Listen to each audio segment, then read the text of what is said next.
Chimichanga. That's one of the reasons why I was called for a code stroke. One day while I was towards the end of my shift and ready to go home.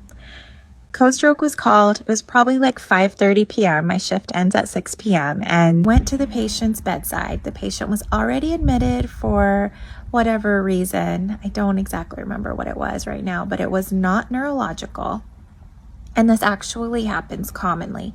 There are code strokes that happen in the hospital for patients who are already admitted, and that's not a bad thing. But anyways, I went into the patient's room. He's had some family members in, and I turned to the family and I said, so what's going on? And I turned to the nurse and I said, okay, why is this code stroke activated?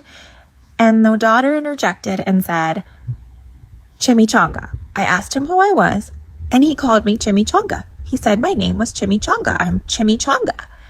And as silly as it seemed at the time, because he had nothing else wrong with him, we went through with the code stroke, because sometimes when everything comes back negative and we do an MRI, it still ends up being a stroke.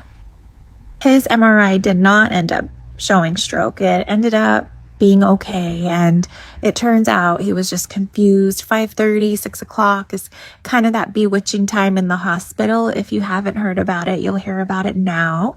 We call it a time for delirium. It's when patients are more likely to get confused, and when you're in the hospital, you're not normal.